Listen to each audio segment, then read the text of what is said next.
الحمد للہ المبتدئ خلقہ بالانعام المتفضل علی عبادہ بالاحسان لہ الحمد کلہ فی البکور والآصال وفی کل حین وآن احمدہ حق حمدہ لا احصی ثناء علیہ کما ہوا اثنى علی نفسہ۔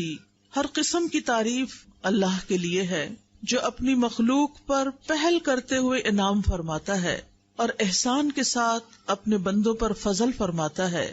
اسی کے لیے ہر قسم کی حمد ہے، صبح اور شام اور ہر وقت اور ہر لمحے میں اس کی ایسی حمد بیان کرتی ہوں کہ جس سے حمد کا حق ادا ہو، اور میں اس تعریف کو شمار کرنے کی طاقت نہیں پاتی۔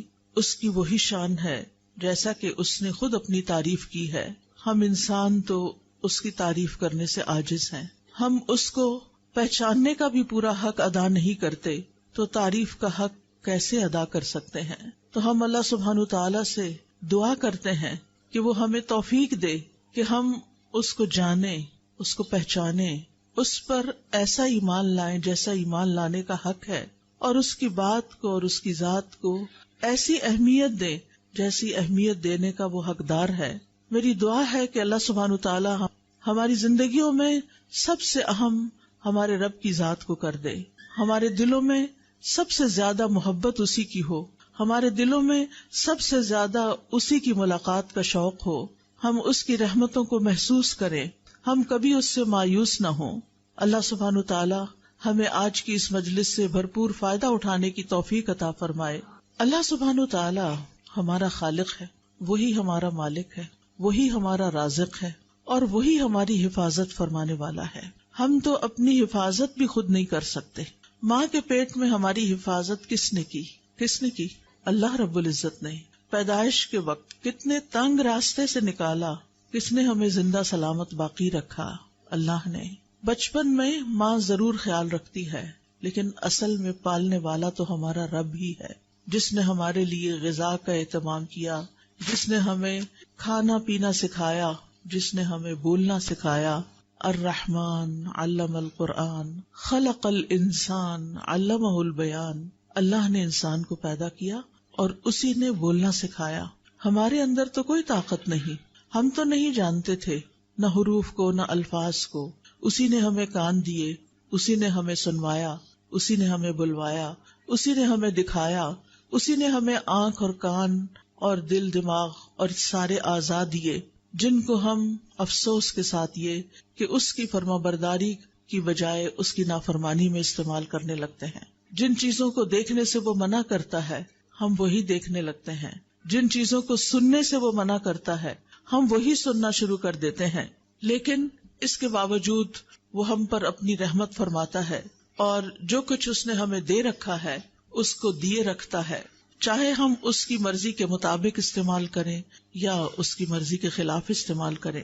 اللہ سبحانہ تعالیٰ سب کی حفاظت کرتا ہے، لیکن اپنے مقرب بندوں کی، اپنے پیارے بندوں کی خاص حفاظت کرتا ہے۔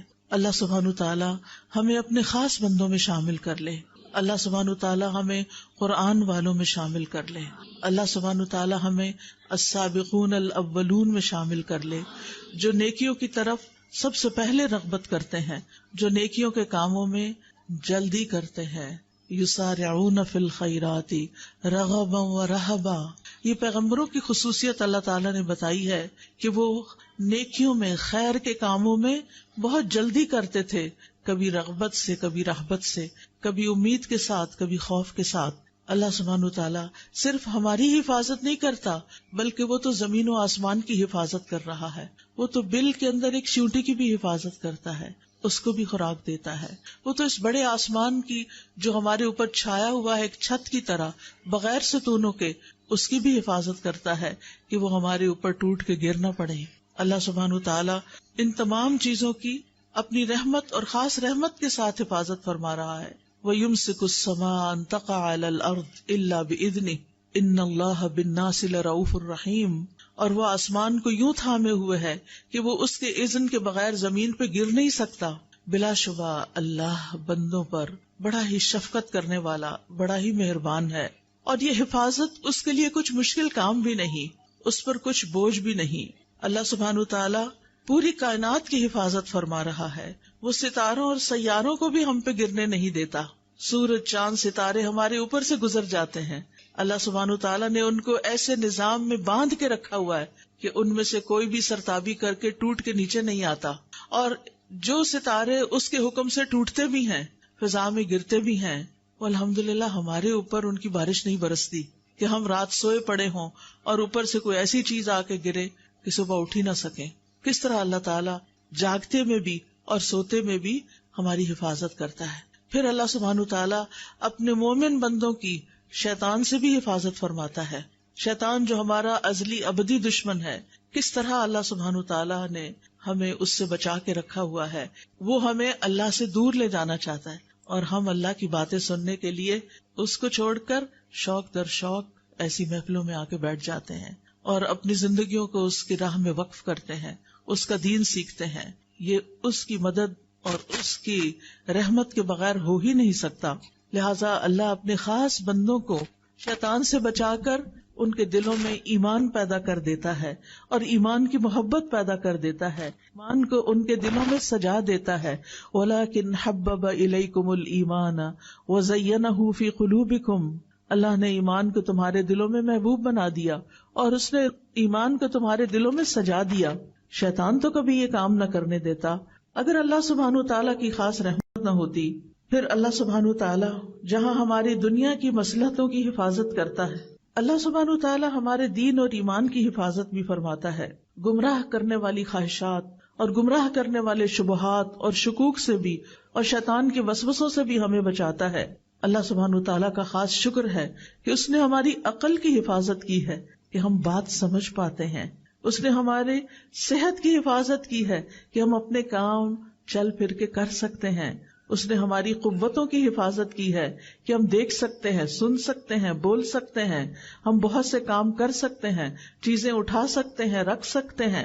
اور اس میں آپ دیکھیے کہ خاص طور پر اللہ کے جو خاص بندے ہوتے ہیں جو اپنے اعضاء کو اللہ سبحانہ تعالیٰ کی رضا کے کاموں میں لگاتے ہیں، ان کی کس طرح اللہ تعالیٰ مدد فرماتے ہیں. ابو طیب الطبری کے بارے میں آتا ہے کہ وہ 100 سال کی عمر سے بھی زیادہ آگے بڑھ گئے تھے، لیکن وہ اپنی عقل اور قوت سے فائدہ اٹھا سکتے تھے، یعنی ان کی عقل برقرار تھی. عام طور پر تو یہ ہوتا ہے نا، جو لوگ بوڑھے ہونے لگتے ہیں ان کا حافظہ کمزور ہو جاتا ہے، وہ بھولنے لگتے ہیں اور بعض اوقات وہ بالکل بیکار ہو جاتے ہیں. انہوں نے کشتی سے زمین پہ چھلانگ لگا دی تو اس پر سب نے کہا کہ یہ آپ نے کیا کیا ہے، اس عمر میں چھلانگیں تو نہیں لگاتے. تو انہوں نے کہا یہ وہ اعضاء ہیں جن کی ہم نے بچپن میں اللہ کی نافرمانیوں سے حفاظت کی، تو آج اللہ تعالیٰ نے بڑھاپے میں بھی ہمارے اعضاء کو سلامت رکھا ہوا ہے. تو اگر ہم چاہتے ہیں کہ ہم جتنا بھی جئیں ہماری ان ساری نعمتوں کی حفاظت ہو، تو پھر ہمیں اللہ کی اطاعت میں جینا ہوگا. اللہ سبحانہ وتعالیٰ ہی کا خاص فضل ہے کہ وہ ہمارے مال اور اولاد کی حفاظت فرماتا ہے، اور خاص طور پر نیک بندوں کے.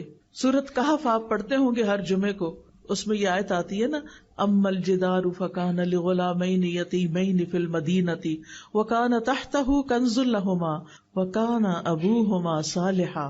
اور دیوار کی بات یہ ہے، وہ دیوار جیسے خضر علیہ السلام نے وہ گر چکی تھی تو اسے دوبارہ بنا دیا تھا، حالانکہ اس بستی والوں نے انہیں کھانا نہیں دیا تھا، پھر بھی انہوں نے وہ دیوار بنا دی ان کے لیے بغیر کسی قیمت کے. تو اس دیوار کا قصہ یہ تھا کہ وہ 2 یتیم لڑکوں کی تھی جو اس شہر میں رہتے تھے، اور اس دیوار کے نیچے ان کے لیے خزانہ مدفون تھا، اور ان کا باپ ایک نیک آدمی تھا. تو باپ کی نیکی کی وجہ سے اس کے فوت ہونے کے بعد اس کی اولاد کے خزانے کی وراثت کی حفاظت کی جا رہی ہے. لیکن آج ہم دیکھتے ہیں کہ جب مال حرام سے کمایا جاتا ہے اور حرام جگہوں پہ خرچ کیا جاتا ہے اور اولاد کو بھی حلال حرام کی تمیز نہیں سکھائی جاتی، تو پھر آپ نے دیکھا ہوگا، سنا تو ہوگا کہ کس طرح اولاد باپ کے مرنے کے بعد اپنے ہی باپ کی چھوڑی ہوئی وراثت پر لڑ لڑ کے مرتی ہے، اور کیسے کیسے جھگڑتی ہے، اور کیسے کیسے وہ آپس میں پھر ایک دوسرے کے گلے کاٹتے، اور بعض اوقات قتل و غارت تک نوبت آ جاتی ہے. لیکن اگر انسان اپنی زندگی کو اللہ کی اطاعت میں گزارتا ہے تو اس سے نہ صرف یہ کہ زندگی میں فائدہ ہوتا ہے، بلکہ مرنے کے بعد بھی اللہ تعالیٰ غائبانہ طریقے سے اولاد کی بھی حفاظت کرتا ہے اور مال کی بھی حفاظت کرتا ہے اور اس کام کی بھی حفاظت کرتا ہے جو آپ اپنی زندگی میں کرتے ہیں. اس حفاظت کے لیے آج میں آپ کو ایک دعا سکھاؤں گی اور اس کا مطلب بھی بتاؤں گی، تاکہ ہم اس دعا کو اپنی زندگی میں شامل کریں اور اللہ تعالی ہماری قوتوں کی حفاظت فرمائے، اور پھر یہ حفاظت ہمارے مرنے کے بعد بھی جاری رہے۔ میرے پیچھے کہیے، اللہم متعنی بسمعی وبصری واجعلہما الوارث منی وانصرنی علی من ظلمنی وخذ منہ بثأری۔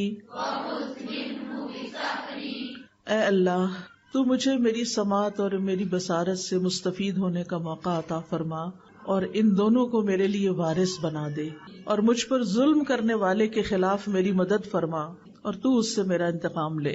صحابہ کی کثیر تعداد نے اس دعا کو روایت کیا ہے۔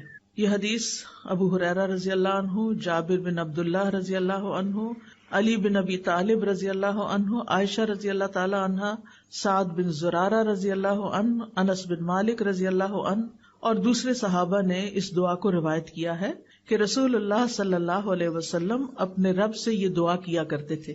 تو صحابہ بھی اس دعا کو پڑھتے تھے اور ہمیں بھی دعا پڑھنی چاہیے۔ دعا کا مطلب کیا ہے؟ اللہم متعنی بسمعی و بصری۔ یہاں لفظ متع استعمال ہوا۔ سم تو کان کو کہتے ہیں، بصر آنکھ کو کہتے ہیں۔ اللہم کا مطلب یا اللہ۔ تو نیا لفظ کیا ہے؟ متع۔ متع، متع یمتع، تمتیع متاع سے ہے۔ متاع کس کو کہتے ہیں؟ فائدے کی چیز، ٹھیک ہے نا؟ تو مطلب ہے اللہ ہمیں اپنی آنکھوں اور اپنے کانوں سے فائدہ اٹھانے کی توفیق دے، ان دونوں سے ہم لطف اندوز ہوں، حرام طریقے سے نہیں، حلال طریقے سے۔ یعنی اے اللہ مجھے ان دونوں سے ایسے فائدہ پہنچا کہ ان کو باقی رکھ، یعنی جب تک میں زندہ ہوں میرے یہ اعضاء کام کرتے رہیں، یعنی میری نظر نہ جائے، میری سننے کی طاقت نہ جائے، یہ دونوں صحت مند ہوں، مفید ہوں، یہاں تک کہ میری عمر پوری ہو جائے اور میں اپنے ان دونوں اعضاء کے ساتھ فائدہ اٹھاتا رہوں۔ آپ دیکھیں، علم حاصل کرنے کے لیے آنکھیں اور کان دونوں ہی ضروری ہیں۔ یہ دونوں دل کے دروازے ہیں۔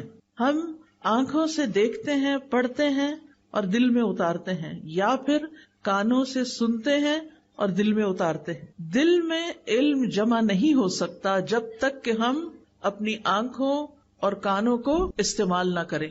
تو اے اللہ ان دونوں کو میرے لیے سلامت رکھ اور تندرست رکھ، کیونکہ بعض اوقات آنکھیں خراب ہو جاتی ہیں، بعض اوقات کانوں میں درد شروع ہو جاتی ہے، کان بند ہو جاتے ہیں، تو ان کی صحت اور سلامتی کی دعا ہے یہ۔ جسم میں باقی اعضاء بھی بڑے کام کے ہیں، لیکن یہ بہت ہی اہم ہے کہ یہ دونوں صحیح کام کرتے رہیں، ہر طرح کی بیماریوں سے محفوظ رہیں، تاکہ ہم ان کو اللہ کی رضا میں، اللہ کی اطاعت کے کاموں میں استعمال کریں۔ اور پھر وَاجْعَلْهُمَ الْوَارِثَ مِنِّي، کہ اللہ ان دونوں کو میرا وارث بنا دینا۔ وہ کیسے؟ کہ جب تک میری زندگی ہے یہ مجھے فائدہ دیں، اور جب میں فوت بھی ہو جاؤں، تو عام طور پر انسان جب فوت ہوتا ہے تو آپ دیکھیں اپنے پیچھے مال چھوڑ جاتا ہے یا اولاد چھوڑ جاتا ہے، ایسا ہی ہے نا؟ ایک تیسری چیز بھی چھوڑ کے جاتا ہے۔ وہ کون سی چیز ہے؟ علم، علم کی وراثت، ٹھیک ہے نا؟ کیا کیا چھوڑ کے جاتے ہیں ہم؟ مال، اولاد، علم۔ کچھ لوگوں کے پاس مال کوئی نہیں ہوتا، وہ کچھ بھی نہیں چھوڑتے، زندگی میں اتنا نہیں ہوتا کہ اپنی ضرورت پوری کر سکیں۔ کچھ لوگوں کی اولاد ہی نہیں ہوتی، لیکن ایک چیز سب کے پاس ہوتی، اور وہ کیا ہے؟ علم۔ اب بہت سے لوگ مال کمانے کے پیچھے تو دن رات لگے رہتے ہیں، لیکن علم حاصل کرنے کے پیچھے وقت نہیں دیتے۔ ایسا ہی ہے نا؟ وہ کہتے ہیں ہمارے پاس وقت نہیں ہے، حالانکہ وقت ہوتا ہے۔ اب یہ جو سفید اسکارف میں لوگ بیٹھے ہوئے ہیں، یہ سارے طالب علم ہیں، یہ اپنی شناخت کے ساتھ آئے ہیں، اور باقی لوگوں میں سے بھی ہو سکتا ہے کچھ طالب علم ہوں، لیکن وہ مجھے نہیں معلوم کہ علم حاصل کر رہے ہیں یا نہیں، یا کر رہے ہیں تو کون سا علم حاصل کر رہے ہیں۔ اب آپ دیکھیے، زندگی میں آپ جو مال چھوڑیں گے وہ وارثوں کے کام آئے گا، اور لوگ اس سے فائدہ اٹھائیں گے۔ کوئی گھر بنا کے چھوڑ گئے، اس میں کوئی حرج کی بات نہیں ہے، ضرورت کا اگر آپ اپنے وارثوں کے لیے چھوڑتے ہیں تو اچھی بات ہے، بجائے اس کے کہ آپ کے بچے لوگوں کے آگے ہاتھ پھیلائیں اور فقیر بن جائیں۔ دین نے منع نہیں کیا کہ آپ مال نہ چھوڑیں وراثت میں، لیکن صرف مال ہی چھوڑیں یہ ٹھیک نہیں۔ اسی طرح اولاد کو اگر آپ چھوڑتے ہیں اور آپ نے ان کی اسلامی تربیت نہیں کی، وہ آپ کے کسی فائدے کے نہیں آپ کے مرنے کے بعد، بلکہ اگر انہوں نے غلط کام کیے اور آپ کی غفلت کی وجہ سے کیے تو آپ کی پوچھ ہوگی، کیونکہ اللہ تعالیٰ کا حکم کیا ہے، یا ایھا الذین آمنوا قوا انفسکم واہلیکم نارا، اے لوگو جو ایمان لائے ہو اپنے آپ کو اور اپنے گھر والوں کو آگ سے بچاؤ۔ یعنی ان کو ایسی نصیحت، ایسی تعلیم، ایسی تاکید ضرور کریں کہ وہ ان کاموں کو نہ کریں جو آگ میں لے جانے والے ہیں۔ پھر آپ دیکھیے تیسری چیز جو آنکھوں اور کانوں سے حاصل ہوتی، اور وہ علم ہے۔ اگر وہ آپ نے حاصل کیا اور کسی کو سکھا گئے، کسی کو پڑھا گئے، کسی کو دے گئے، کوئی کتاب لکھی یا لوگوں کو ویسے تیار کیا، ان پر محنت کی، ان پر مال خرچ کیا کہ وہ پڑھ جائیں، کچھ بچوں کے لیے آپ نے جگہ بنا کے دی، کچھ کی فیس دی، کچھ کو کتابیں لے کر دی، اب یہ ساری چیزیں، یہ جو آپ کام کر رہے ہیں، یہ صدقہ جاریہ کا کام ہے، اپنے ہی مال کا ایک حصہ جو اولاد کے علاوہ آپ نے نیکی کے کام کے لیے چھوڑا۔ اور زندگی میں آپ نے اپنے آنکھوں اور کانوں کو استعمال کر کے جتنا بھی دین کا علم حاصل کیا، قرآن کا علم حاصل کیا، پھر آگے آپ نے اس کو سکھایا، پڑھایا، لوگوں پر محنت کی، وہ آپ کی وارث بنے گی، وہ لوگ آپ کے وارث ہوں گے۔ اور سلسلہ شروع کہاں سے ہوا تھا؟ آنکھوں اور کانوں سے۔ تو اس دعا میں ہم کیا مانگتے ہیں کہ اللہ ان دونوں کو میرا وارث بنا دے۔ مرنے کے ساتھ ہی آنکھیں تو بند ہو جاتی ہیں، کان بھی نہیں سنتے، تو پھر کیسے وارث بنیں گے؟ وراثت تو مرنے کے بعد ہوتی ہے نا، زندگی میں تو وراثت نہیں ہوتی۔ وراثت تو وہ چیز ہوتی ہے کہ جو ہم مرنے کے بعد چھوڑ کے جاتے ہیں۔ تو اگر ہم نے دوسروں میں انویسٹ کیا، دوسروں میں اپنا علم انویسٹ کیا، اس کی مثال کیا ہے؟ مثلاً ایک چھوٹے سے بچے کو آپ نے سورت الفاتحہ سکھا دی جو اس کو پہلے نہیں آتی تھی، پھر آپ نے اس کو اس کا ترجمہ بھی بتا دیا، اس نے سورت بھی یاد کر لی، اس کا ترجمہ بھی یاد کر لیا۔ ایک حرف قرآن کا پڑھنے سے کتنی نیکیاں ملتی ہیں؟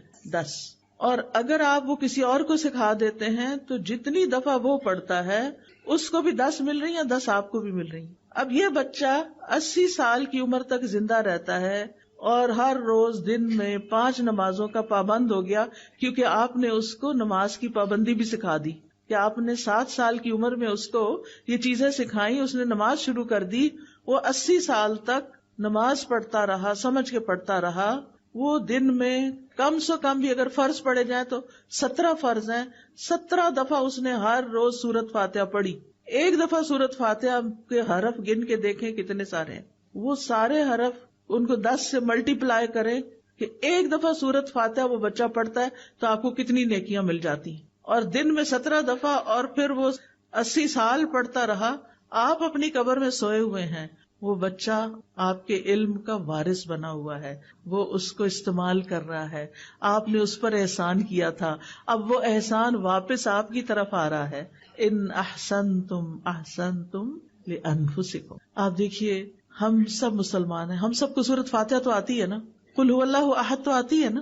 آپ دیکھیے کوئی گلی بازار ایسا نہیں مجھے دکھائی دیتا کہ جہاں بچے فارغ پھرتے نظر نہ آئے، کوئی دکانوں پہ بےچارے غریب بیٹھے ہوئے ہیں، کوئی گلی بازاروں میں پھر رہے ہیں، ان کو کوئی پوچھنے والا نہیں، ان کی ماؤں کے پاس بھی علم نہیں، ان کے لیے کوئی مدرسہ نہیں، ان کے لیے کوئی گھر نہیں، ان کے لیے کوئی استاد نہیں، جبکہ اتنے مسلمانوں کو نماز تو آتی ہے نا۔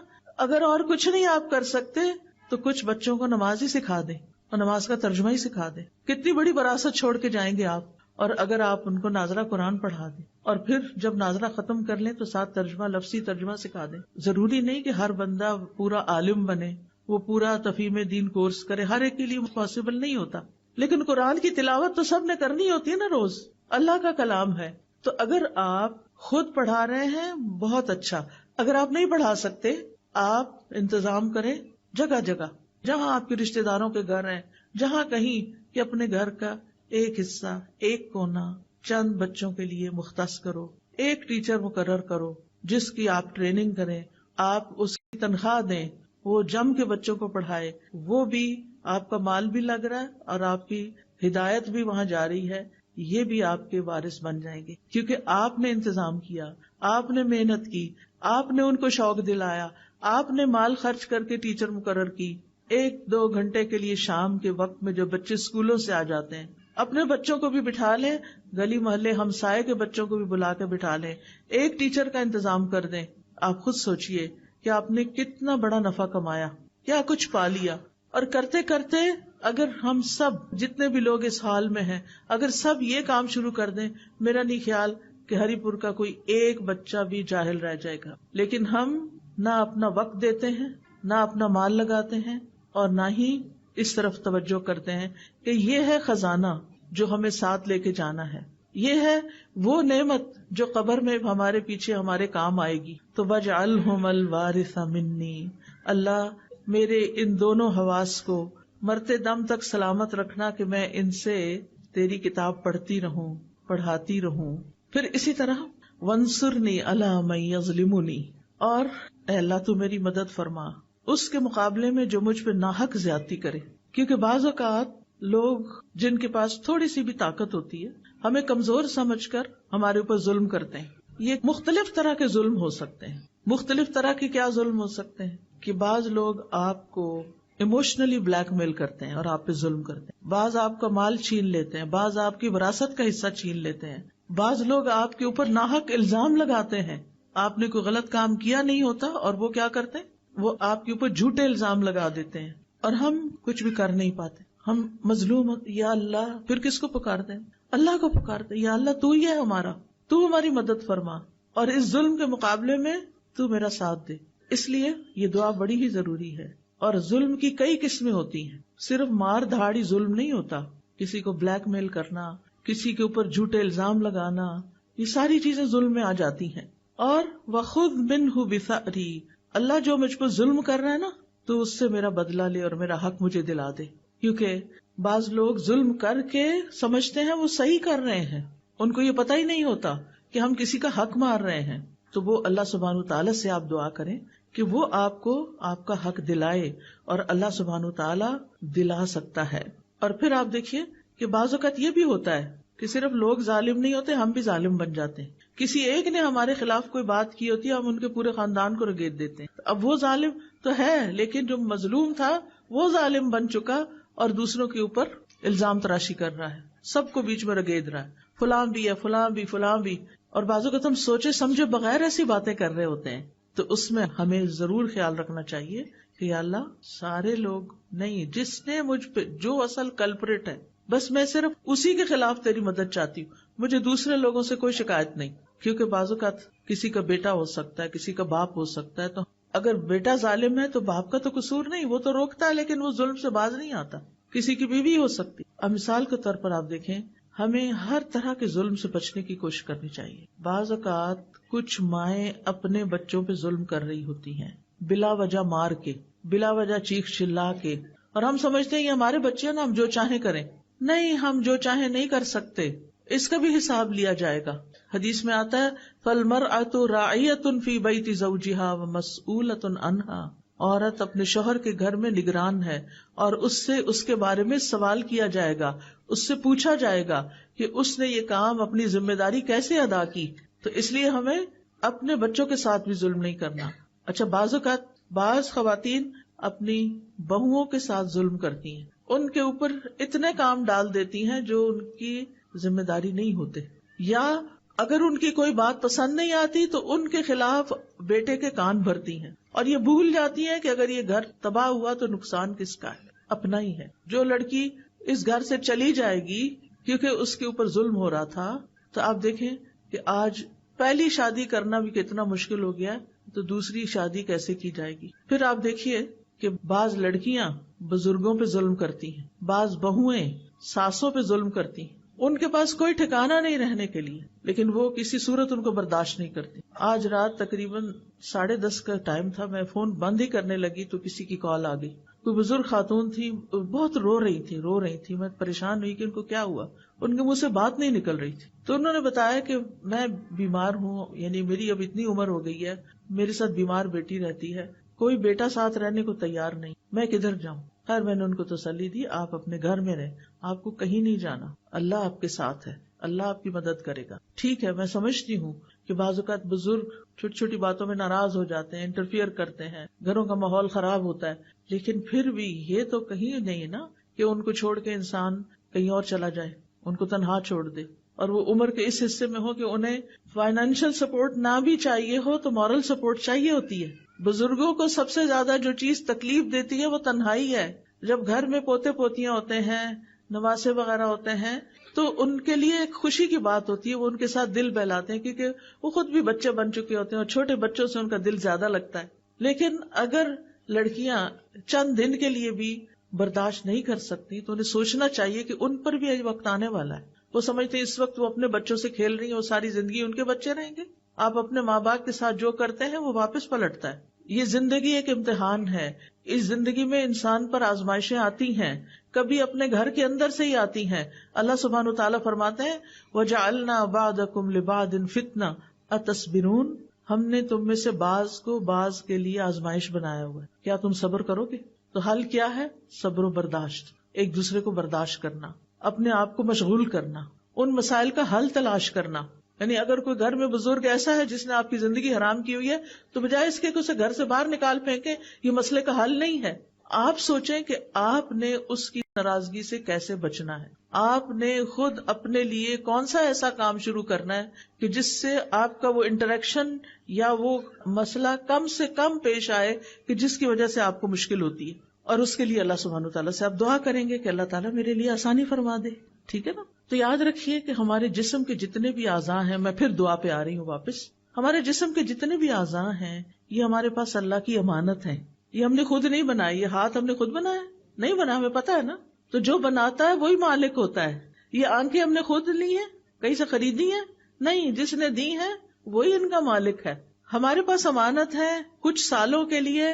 اللہ تعالیٰ یہ دیکھ رہے ہیں کہ ہم ان کے ساتھ کرتے کیا ہیں، ہم ان کو استعمال کیسے کرتے ہیں. اگر اللہ تعالیٰ کی مرضی کے مطابق استعمال کرتے ہیں تو عبادت ہے، اطاعت ہے، اور اگر اللہ تعالیٰ کی مرضی کے مطابق استعمال نہیں کرتے تو یہ نافرمانی ہے، گناہ ہے. ٹھیک ہے نا؟ یہ اعضاء اللہ کی عظیم نعمتوں میں سے. اللہ تعالیٰ فرماتے ہیں وَاللَّهُ أَخْرَجَكُم مِّن بُطُونِ أُمَّهَاتِكُمْ لَا تَعْلَمُونَ شَيْئًا وَجَعَلَ لَكُمُ السَّمْعَ وَالْأَبْصَارَ وَالْأَفْئِدَةَ لَعَلَّكُمْ تَشْكُرُونَ. اور اللہ نے تمہیں تمہاری ماؤں کے پیٹوں سے اس حال میں نکالا کہ تم کچھ نہیں جانتے تھے.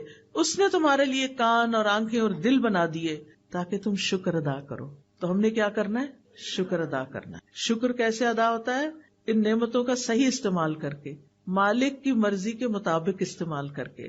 کانوں سے ہم کیا کچھ سنتے ہیں، کتنا کچھ سنتے ہیں، اور وہ سب کچھ ہمارے اندر جا رہا ہوتا ہے. آنکھوں سے ہم کیا کچھ دیکھتے ہیں، وہ سب کچھ ہمارے اندر جا رہا ہوتا ہے. یہ ہمارے دل کے ساتھ کنیکٹڈ ہے. اسی لیے ایک آنکھیں ظاہر میں ہیں اور ان کے پیچھے جہاں یہ کنیکٹ ہوتی ہیں وہاں دل کی بھی آنکھیں ہیں اور دل کے بھی کان ہیں. کچھ لوگ صرف ظاہری آنکھوں سے چیزوں کو دیکھتے ہیں، عبرت نہیں پکڑتے، اس سے کوئی سبق نہیں لیتے، وہ صرف سامنے سامنے کے سرفیس پہ دیکھ رہے ہیں. اور کچھ لوگ چیزوں کو دل کی آنکھ سے دیکھتے ہیں، گہرائی سے دیکھتے ہیں، سبق لیتے ہیں، اللہ کو پھر یاد کرتے ہیں. یتفکرون فی خلق السماوات والارض، آسمانوں اور زمین کی تخلیق میں غور و فکر کرتے ہیں، پکار اٹھتے ہیں ربنا ما خلقت ھذا باطلا، اے ہمارے رب تو نے اس کو بیکار نہیں پیدا کیا، سبحانک تو پاک ہے کہ کوئی بیکار کام کرے، فقنا عذاب النار تو ہم سب کو آگ کے عذاب سے بچا لے. اور پھر آپ دیکھیے کہ اللہ تعالیٰ کی پہچان کے بعد اللہ کے کلام کو پڑھنے کے لیے، سمجھنے کے لیے کان اور آنکھ کا ہونا اور صحت مند ہونا یہ بہت بڑی نعمت ہے. اور پھر اس کا صحیح رستے پر استعمال کرنے کی توفیق ہونا یہ بہت بڑی نعمت ہے. ابن قیم کہتے ہیں بندے کے اعضاء میں سے ہر عضو میں اللہ کے لیے عبودیت ہے جو اسی عضو کے ساتھ خاص ہے، اور ایک اطاعت ہے جو اس سے مطلوب ہے. وہ عضو اسی کے لیے پیدا کیا گیا ہے اور اسی اطاعت کے لیے مہیا کیا گیا ہے. یعنی ہمیں یہ سب کچھ کسی مقصد کے لیے دیا گیا ہے. تو اعضاء کو استعمال کرنے کے حوالے سے بندوں کی 3 قسمیں ہیں، 3 طرح کے لوگ ہیں. نمبر 1 وہ لوگ جو ان اعضاء کو پیدا کیے جانے کے مقصد کو پورا کرتے ہیں، یعنی ان اعضاء سے وہی کام لیتے ہیں جن کے لیے یہ پیدا کیے گئے. یہ بہت نفع مند تجارت کر رہے ہیں، اپنے لیے بہت کچھ اکٹھا کر رہے ہیں، جیسے میں نے سورۃ فاتحہ سکھانے کی مثال دی۔ نمبر 2، جس مقصد کے لیے اعضاء کو پیدا نہیں کیا گیا وہ کام کرتے ہیں، یہ دوسری قسم کے لوگ ہیں۔ ایسے لوگ سخت خسارے میں ہیں کہ انہوں نے ان آنکھوں سے وہ کچھ دیکھا جو اللہ کی نافرمانی کا تھا، جس کو دیکھنے سے اللہ نے منع کیا تھا۔ آج آپ دیکھیں کتنے ہی لوگ ہیں کہ موبائل فون کے فتنے کی وجہ سے ننگی فلمیں، گندی فلمیں، جھوٹی باتیں، فضول ڈرامے اور پتہ نہیں کیا کچھ دیکھتے رہتے ہیں۔ یہ آنکھوں کا غلط استعمال ہے، کانوں کا غلط استعمال ہے، اس پر پوچھا جائے گا، اس پر پکڑ ہوگی، اس کام سے توبہ کرنی چاہیے۔ تیسرے وہ لوگ ہیں جو ان اعضاء کو بیکار چھوڑ دینے والے ہیں، کچھ نہیں کرتے، نہ کوئی اچھا کام نہ کوئی برا کام، بس سو کے وقت گزار دیتے ہیں، کھا پی کے بس وقت گزار دیتے ہیں، نہ غور و فکر کرتے ہیں، نہ کچھ پڑھتے ہیں، نہ کچھ سنتے ہیں۔ انہیں قرآن کی تلاوت کی توفیق نہیں، انہیں قرآن سننے کی توفیق نہیں، انہیں کہیں جا کر علم حاصل کرنے کی توفیق نہیں، کسی کو سکھانے کی توفیق نہیں۔ ایسے لوگ اپنا نقصان کر رہے ہیں۔ آج جو آپ لوگ یہاں میرے سامنے بیٹھے ہیں، میں بعض چہرے ایسے دیکھ رہی ہوں کہ جس میں ماشاء اللہ بالکل بزرگ خواتین ہیں، ان کو اللہ نے اس عمر میں شوق دے دیا کہ وہ قرآن پڑھیں اور سیکھیں اور سکھائیں، اور یہ بھی خوش قسمتی کی علامت ہے۔ علم حاصل کرنے کے لیے کوئی عمر کی قید نہیں، مرتے دم تک انسان کو سیکھتے رہنا چاہیے، اور اگر بھول بھی جاتا ہے، نہیں سمجھ آتا، آپ اس مجلس میں بیٹھے رہتے ہیں، کچھ تو حاصل ہوتا ہے نا، کیونکہ ایسی مجالس میں بیٹھنے والوں کی بھی بخشش کر دی جاتی۔ تو پہلی قسم کا جو شخص ہے اس کا ہر کام عبادت ہے، کیونکہ وہ جس چیز کو دیکھتا ہے عبرت کی نگاہ سے دیکھتا ہے، کچھ سبق لیتا ہے اور اللہ کو یاد کرتا ہے۔ جو باتیں مثلاً وہ آرام سے بیٹھا ہوا ہے تو بھی غور و فکر کر رہا ہے، اس کے سامنے کوئی چھوٹا موٹا کیڑا مکوڑا نظر آ جاتا ہے تو وہ اس کی حرکت پر بھی غور کر کے اس کا دل ایمان سے بھر جاتا ہے، یا اللہ یہ تو نے یہ پیدا کیا، کیسے تو نے اس کی پلاننگ کی، کیسے تو نے اس کو زندگی دی، اس کو جینے کے لیے ہمیں تو یہ بھی نہیں پتا یہ کیا کھا کے جیتا ہے اور یہ کہاں سوتا ہے اور کہاں سے نکل آتا ہے۔ وہ ہر چیز کو دیکھ کر ایک سبق لے رہے ہوتے ہیں۔ اسی طرح وہ کھڑے ہوں تب، بیٹھے ہوں، کھا رہے ہوں، پی رہے ہوں، سو رہے ہوں، اپنے لباس پہن رہے ہوں، ہر حال میں وہ ایسے غور و فکر میں ہوتے ہیں کہ اللہ کو یاد کر رہے ہوتے ہیں، ان چیزوں سے سبق لے رہے ہوتے ہیں۔ ایسے لوگ ہر لمحہ عبادت میں ہوتے ہیں۔ دوسری قسم کے لوگ جو فضول چیزیں بولتے، سنتے، دیکھتے رہتے ہیں، ان کا ہر عمل ان کے خلاف جائے گا، ہر چیز میں ان کی پکڑ ہوگی، کیونکہ غلط چیز انسان دیکھ لیتا ہے نا تو وہی پھر خیالات بھی آتے ہیں، غلط چیزیں سن لیتا ہے۔ اب جو اگر میوزک کا اچانک بھی آپ نے کہیں گاڑی میں سفر کر رہے تھے انہوں نے لگا دیا، سن لیا، گھر آ کے وہی منہ سے نکلتا جاتا ہے۔ اور کچھ لوگ تو مرتے دم تک صرف پھر گانے ہی گا رہے ہوتے ہیں۔ وہ میں نے پڑھا تھا کہیں آرٹیکل، کسی ڈاکٹر کا تھا، اس کے سامنے کئی مریض فوت ہوئے، اس نے کہا کہ ہر ایک الگ الگ باتیں کر رہا ہوتا ہے، کم ہی لوگ ہیں جن کو کلمہ نصیب ہوتا ہے، باقی کوئی اگر تاجر ہے تو خرید و فروخت کی باتیں کر رہا ہے، اور اگر کوئی گانے بجانے کے شغل میں تھا تو وہ وہی گانے گا رہا ہوتا ہے۔ اس کو کہیں بھی کہ لا الہ الا اللہ پڑھو تو اس کو توفیق نہیں ہوتی۔ تو جو کام ہم زندگی میں کرتے رہتے ہیں نا، موت کے وقت بھی انہی کی فکر لگے گی، وہی کر رہے ہوں گے۔ فون پہ جو باتیں کر رہے ہوتے ہیں نا ہر وقت، یہ سن رہے ہوتے ہیں، یا جو میسجز کر رہے ہوتے ہیں، اور جن چیزوں میں ہماری دلچسپی زیادہ ہوتی ہے، سوتے جاگتے اٹھتے، کچھ لوگ تو رات کو بھی فون آف نہیں کرتے، رات کو بھی اٹھ کے دیکھتے رہتے ہیں کیا میسج آیا ہے۔ نتیجہ کیا ہوگا کہ جب زندگی کی آخر ہوگی نا، کچھ لوگ تو بیماری میں بھی میوزک سن رہے ہوتے ہیں، بزرگ لوگ ہیں زندگی کے آخری حصے میں آ گئے، صبح سویرے اٹھ کے ٹی وی لگا لیتے ہیں اور بیٹھ جاتے ہیں، ناشتہ بھی ٹی وی کے آگے ہو رہا ہے، کھانا بھی ٹی وی کے آگے، فضول چیزیں دیکھے جا رہے ہیں۔ اپنی زندگی ضائع کریں، بند کریں، ان چیزوں کو بند کریں، اللہ کی طرف رجوع کریں، توبہ کریں، ذکر کریں، کچھ علم حاصل کریں، کوئی اچھی باتیں سنیں، کوئی اچھی باتیں کسی کو سکھائیں، ہر وقت ٹی وی کے آگے نہیں بیٹھے رہیں۔ یہ چیزیں فتنہ بن گئی ہیں ہمارے لیے، اور ایسے لوگوں کا پھر ہر عمل ان کے خلاف قیامت کے دن حجت بنے گا۔ تیسری قسم کا شخص جو ہے غفلت میں پڑا ہوا ہے، اگر غفلت سے باز آ جائے تو انشاءاللہ اسے فائدہ ہی فائدہ ہے، اور اگر غفلت میں مر گیا تو حساب سخت ہے۔ اللہ تعالیٰ کے نزدیک وہ شخص انتہائی مبغوض ہے جو بیکار زندگی بسر کرتا ہو، نہ وہ دنیا کے کاموں میں لگا ہوا ہے اور نہ آخرت کے لیے کوشش کرتا ہے۔ ایسے لوگ اللہ تعالیٰ کو سخت ناپسند ہیں، ایسے لوگ دوسروں پر بوجھ ہیں۔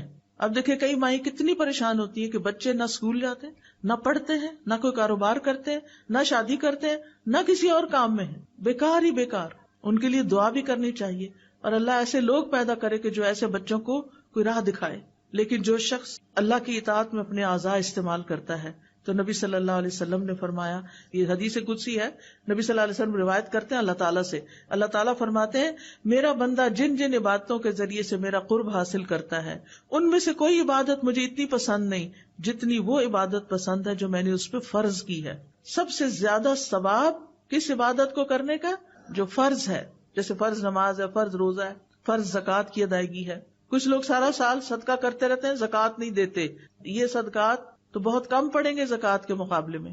تو فرض ادا کرنا اللہ تعالیٰ کے نزدیک سب سے زیادہ پسند ہے.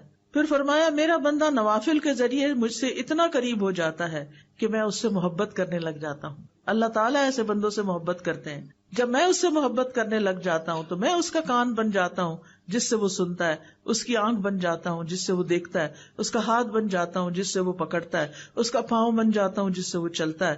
اگر وہ مجھ سے مانگے تو میں اسے دیتا ہوں، اگر وہ مجھ سے پناہ کا طلبگار ہو تو میں اس کو پناہ دیتا ہوں.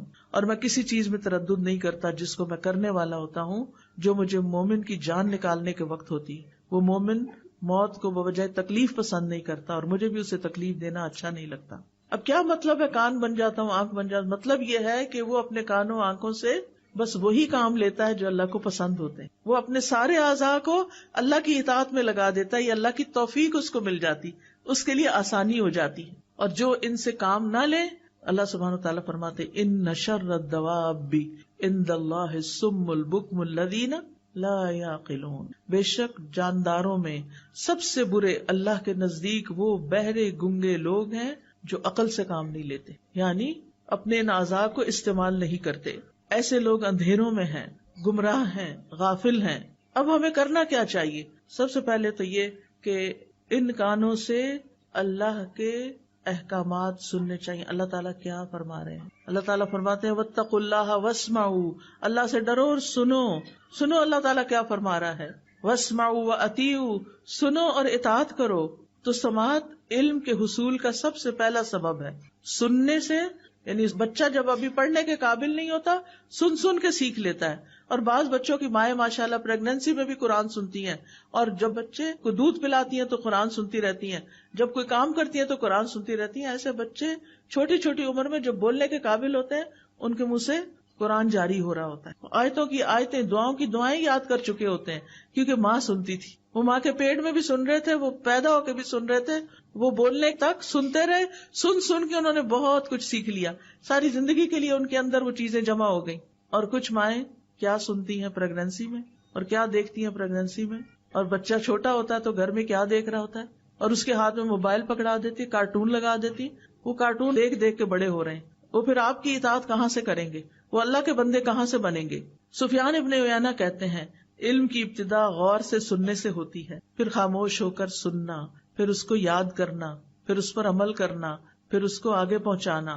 کیونکہ جب تک سنیں گے نہیں اس وقت تک سیکھیں گے نہیں، اور اگر سیکھیں گے نہیں تو ہدایت کہاں سے ملے گی. اور یہ بھی یاد رکھیے اللہ جس میں خیر دیکھتا ہے اس کو سنوا دیتا ہے، اور پھر جو سنتے نہیں یا سنی انسنی کر دیتے ہیں تو پھر وہ اپنے آپ پر خود ظلم کرتے ہیں. دوسرے یہ کہ کچھ لوگ ایسی چیزیں سنتے ہیں جو حرام ہیں، لغو ہیں، موسیقی ہے جیسے، اور لہو و لعب کی چیزیں ہیں، یا پھر غیبت، جھوٹ، چغلی، فضول باتیں، لغو باتیں.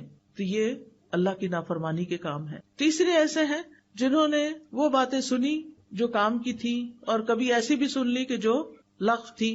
جو ہی وہ لغو سنتے ہیں تو وہاں سے اعراض برتتے ہیں.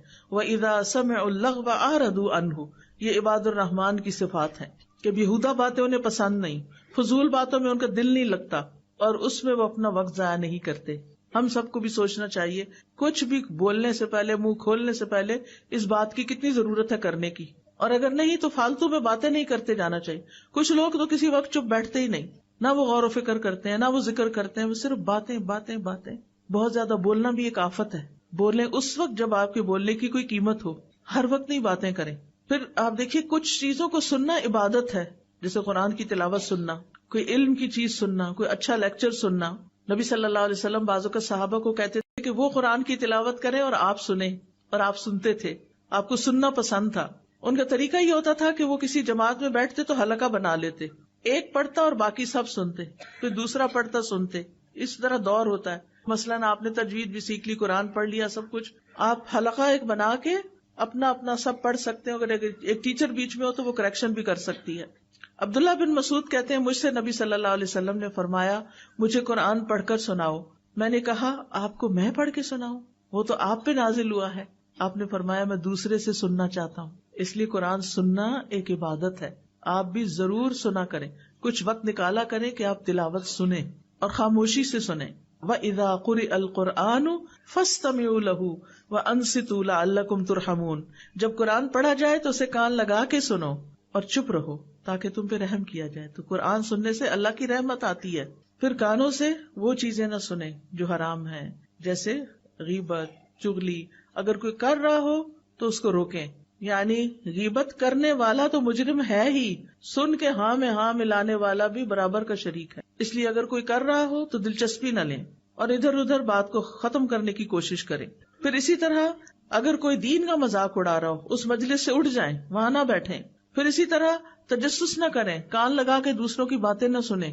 کانوں کے زنا سے بھی بچیں, اور کانوں کا زنا فحش باتیں سننا ہے. فحش گفتگو کرنے سے بچیں تاکہ آپ بولیں اور آپ کے کان سنیں, یہ بھی غلط ہے. پھر اسی طرح لغو باتیں نہ سنیں, جھوٹ نہ سنیں. اسی طرح آنکھوں کا صحیح استعمال کریں, کائنات میں غور و فکر کریں, عبرت حاصل کریں, اچھی کتابیں پڑھیں, قرآن کی تفاسیر پڑھیں, احادیث پڑھیں. ابن تیمیہ کہتے ہیں اللہ سبحانہ وتعالیٰ نے اپنی کتاب میں آنکھوں کو جھکا کر رکھنے کا حکم دیا ہے. اس کی 2 اقسام ہیں.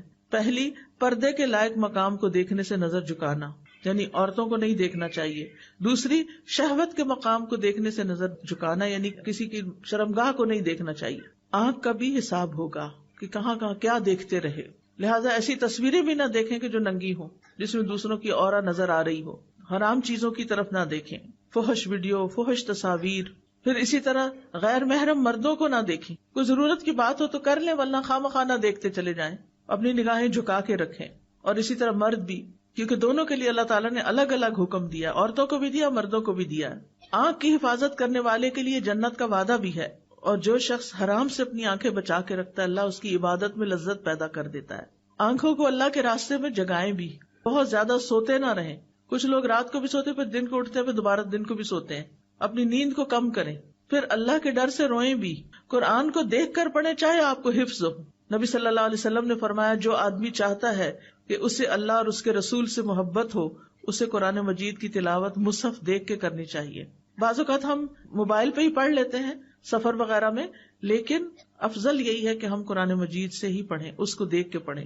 پھر اسی طرح غور و فکر کرتے ہوئے اپنے کام پہ نظر رکھیں, ادھر ادھر نہ دیکھیں وہ کیا کر رہا ہے وہ کیا کر رہا ہے. بعض لوگ لیکچر میں آتے ہیں, ذرا سا کوئی اٹھا ہلا جلا سب سننا چھوڑ کے دیکھنا چھوڑ کے ادھر دیکھنا شروع ہو جاتے ہیں, اور پیچھے پیچھے ان کے چلتے جاتے ہیں. کیا حاصل, کیا کمایا آپ نے؟ ایک بندہ ہے دیر سے آیا ہے, اب وہ جگہ دیکھ رہا ہے اپنی, تو ساتھ آپ اس کو جگہ ڈھونڈ کے دے رہے ہیں. آپ اپنی جگہ پہ بیٹھ کے کیا کریں گے اس کے لیے اگر آپ توجہ اپنی ادھر لگائے ہوئے ہیں. پھر اسی طرح دعا کا جو ایک آخری حصہ ہے وہ ظالم کے خلاف اللہ سے مدد چاہنا ہے. انسان کی زندگی میں کچھ بھی مشکلات آئیں سب سے پہلے اللہ پہ توکل کریں. میرا یہ مسئلہ اللہ حل کرے گا, اللہ پر بھروسہ کریں. وَمَن يَتَوَكَّلْ عَلَى اللَّهِ فَهُوَ حَسْبُهُ, جو اللہ پہ بھروسہ کر لیتا ہے اللہ تعالیٰ اس کے لیے کافی ہو جاتا ہے. یہ کہا کر اللہ تو میرے لیے کافی ہے ان سب کے مقابلے میں. حسبی اللہ ونعم الوکیل نعم المولا ونعم النصیر. اور یہ یقین رکھیں اللہ کے اذن کے بغیر کوئی مخلوق آپ کو نقصان نہیں دے سکتی, کوئی آپ کا کچھ نہیں بگاڑ سکتا. لوگوں کی اذیتوں کے مقابلے پر اللہ کی مدد لیں, اللہ کا سہارا لیں. مخلوق کے شر سے صرف اللہ ہی بچا سکتا ہے. یعقوب علیہ السلام اور ان کے محبوب لاڈلے بیٹے یوسف علیہ السلام کے درمیان ایک عرصے تک جدائی ہو گئی تھی, مشکل آئی تھی, آزمائش آئی تھی, لیکن انہوں نے کیا کہا تھا, فاللہ خیر حافظا وہو ارحم الراحمین. ان کو نہیں پتا تھا بیٹا کہاں ہے. بعض علماء کہتے ہیں یوسف علیہ السلام 40 سال تک گم رہے, لیکن اللہ نے ان کو ان کے باپ کی طرف واپس لوٹایا جو یہ کہا کرتے تھے فاللہ خیر حافظا وہو ارحم الراحمین. جب آپ کو بھی اپنی اولاد کے بارے میں فکر ہو, آپ انہیں رخصت کر رہے ہیں, ظاہر ساری زندگی اولاد کو ساتھ تو نہیں رکھ سکتے, کوئی باہر کے ملک چلے جاتے ہیں, کوئی کہیں اور جا رہے, تو آپ کے دل میں وسوسے آتے ہیں کہ پتہ نہیں کیا بنے گا, پتہ نہیں کیسا ماحول ہوگا, کہیں ان کا ایمان نہ چلا جائے. تو یہ دعا پڑھا کریں اللہ خیر حافظا وہو ارحم الراحمین. ابراہیم علیہ السلام کی حفاظت کس نے کی تھی؟ اللہ نے. آگ سے بچا لیا تھا. موسیٰ علیہ السلام کی حفاظت پانی میں کس نے کی تھی؟ اللہ نے. سلیمان علیہ السلام کی حفاظت کس نے کی تھی؟ اللہ نے. جنوں سے ان کو بچایا تھا. عیسیٰ علیہ السلام کی حفاظت کس نے کی تھی کہ ان کو ان کے دشمنوں سے بچا کے آسمان پہ اٹھا لیا تھا؟ اللہ نے. اللہ اپنے بندوں کی غیبی مدد کے ذریعے حفاظت کرتا ہے. رسول اللہ صلی اللہ علیہ وسلم کی غار ثور میں حفاظت کس نے کی تھی؟ اللہ نے. لہٰذا جب آپ دعا مانگے، آپ کو خوف ہو، خطرہ ہو دشمنوں سے، تو آپ یہ کہا کرنا اللہ جیسے آپ نے ابراہیم علیہ السلام کی حفاظت کی، جیسے آپ نے باقی ایک ایک کا نام لے کے جو میں نے ابھی آپ کو ذکر کی، اللہ میرے بچوں کی بھی ایسے ہی حفاظت فرما. اللہ سبحانہ تعالیٰ نے ہر بندے کی حفاظت کا ذمہ لیا ہوا ہے. مجاہد کہتے ہیں ہر انسان پر ایک فرشتہ مقرر ہے جو نیند کی حالت میں اور جاگتے ہوئے اس کی جنات، انسانوں اور کیڑے مکوڑوں سے حفاظت کرتا ہے. اور خاص طور پر اگر آپ رات کو آیت الکرسی پڑھ کے سوتے ہیں، آمن الرسول آخر تک پڑھ کے سوتے ہیں، تو آپ کے لیے فرشتے مقرر کر دیے جاتے ہیں جو آپ کی حفاظت کرتے ہیں. کعب احبار کہتے ہیں اگر اللہ تعالیٰ تم پر فرشتے مقرر نہ کرتا جو تمہارے کھانے، تمہارے پینے، تمہارے پردے کی چیزوں میں تمہارا دفاع نہ کرتے تو جن تمہیں اچک کے لے جاتے. لیکن یہ اللہ ہی حفاظت کرتا ہے اور فرشتوں کے ذریعے کرتا ہے. تو اب دعا کر لیتے ہیں اللہ سبحانہ وتعالی ہماری حفاظت فرمائے. سبحان اللہ والحمد للہ ولا الہ الا اللہ واللہ اکبر ولا حول ولا قوة الا باللہ العلی العظیم. اللہم صل علی محمد وعلی آل محمد کما صلیت علی ابراہیم وعلی آل ابراہیم انک حمید مجید. اللہم بارک علی محمد وعلی آل محمد کما بارکت علی ابراہیم وعلی آل ابراہیم انک حمید مجید. اللہم اصلح لی سمعی وبصری واجعلہما الوارثین منی وانصرنی علی من ظلمنی وارنی منہ ثأری. اے اللہ میری سماعت اور میری بصارت کی اصلاح کر دے اور ان دونوں کو میرا وارث بنا دے. جو مجھ پہ ظلم کرے اس کے خلاف میری مدد فرما اور مجھے اس سے انتقام لے کر دکھا.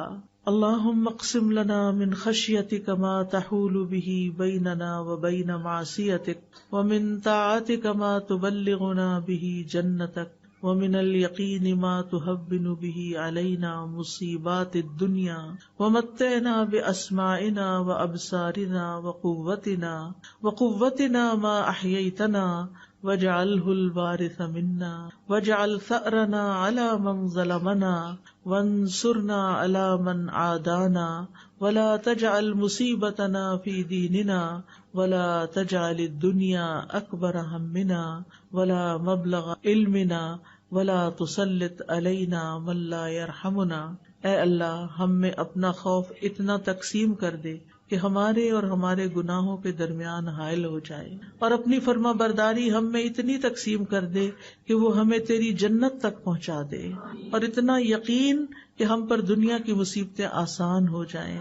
اور جب تک ہم زندہ ہیں ہمیں ہماری سماعت، ہماری بصارت، ہماری قوت سے فائدہ اٹھانے کی توفیق دے اور اسے ہمارا وارث بنا دے، اور ہمارا انتقام اسی تک محدود کر دے جو ہم پر ظلم کرے، اور جو ہم سے دشمنی رکھے اس کے مقابلے میں ہماری مدد فرما، اور ہمارے دین میں ہم پر مصیبت نازل نہ فرما، اور دنیا کو ہی ہمارا اصل اور بڑا غم نہ بنا، اور نہ دنیا کو ہمارے علم کی انتہا بنا، اور ہم پر کسی ایسے شخص کو مسلط نہ کر جو ہم پر رحم نہ کرے.